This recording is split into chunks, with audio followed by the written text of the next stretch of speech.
Hello दोस्तों, स्वागत है हमारे चैनल में। आज हम पढ़ेंगे फार्मा का एक most important topic enzyme inducer के बारे में। तो एंजाइम इंड्यूसर क्या होते हैं, एंजाइम इनहिबिटर क्या होते हैं, ये एक फार्मा का मोस्ट इंपॉर्टेंट टॉपिक है और ये आपको आना चाहिए। ये वाइवा में भी पूछते हैं और एग्जाम में भी आता है। तो मैं आपको एंजाइम इंडक्शन सिर्फ एक ट्रिक के द्वारा पूरा याद करवा दूंगा, विद एग्जाम्पल याद करवा दूंगा, इनहिबिटर भी आपको याद करवा दूंगा। अब आप देखो कि एंजाइम इंडक्शन क्या होता है कि कोई ड्रग का हमने रिपीटेटिव एडमिनिस्ट्रेशन किया तो उस ड्रग ने क्या किया कि जो माइक्रोसोमल एंजाइम होते हैं ना, उसके सिंथेसिस को बढ़ा देती है। तो माइक्रोसोमल एंजाइम का काम होता है मेटाबॉलिज्म को बढ़ाना, तो इसके कारण मेटाबॉलिज्म बढ़ जाएगा। ये मेटाबॉलिज्म किसी और ड्रग का भी बढ़ सकता है, तो उसके साथ जो ड्रग दे रही है उसका मेटाबॉलिज्म बढ़ा दिया। ये आप एग्जाम्पल देखोगे तो आपको समझ में आ जाएगा। अब इसके एग्जाम्पल कौन से है जो आपको ट्रिक के साथ मैं आपको याद करवाऊंगा। पहले आप ट्रिक देख लो। ट्रिक यह है कि बेबी ने कार में फैन चलाकर सिगरेट और अल्कोहल पिया। ठीक है, बेबी अल्कोहल पी रही है तो वो कार में थी और सिगरेट भी पी रही थी, तो उसने फैन ऑन किया।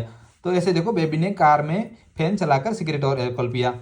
बेबी का मतलब है बारबियूरेट, कार का मतलब है कार्बामाजेपिन, फैन का मतलब है फेनिटोइन, सिगरेट का मतलब है सिगरेट स्मोकिंग, अल्कोहल का मतलब है अल्कोहल इंटेक। इसके साथ साथ एक होता है आपका रिफाम्पसिन। रिफाम्पेसिन ये तो आपको याद ही होगा, जबान पे रहता है सबके, रिफाम्पेसिन।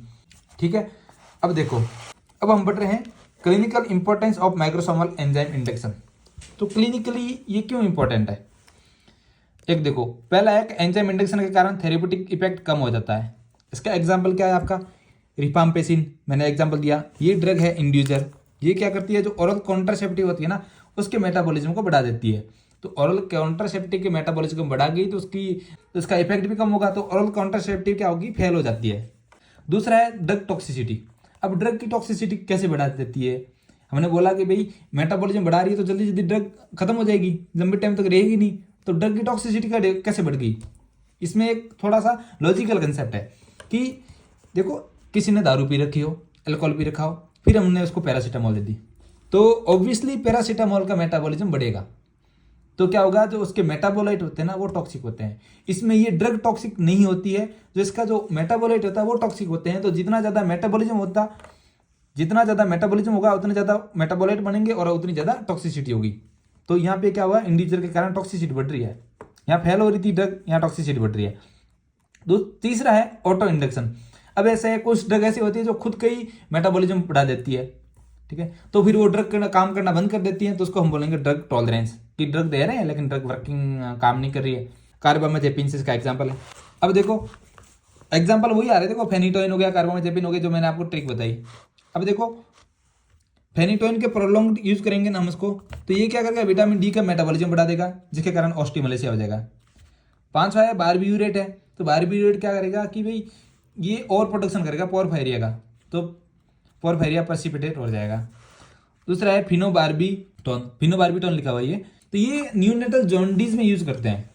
क्यों करते हैं? क्योंकि ये क्या करता है, ग्लूकोरोनाइल ट्रांसफरेज एंजाइम की एक्टिविटी को बढ़ाएगा। ठीक है, तो उसके कारण क्या होगा, जॉन्डिस नहीं होगा। ठीक है, जॉन्डिस को रिजॉल्व करने के लिए यूज होता है।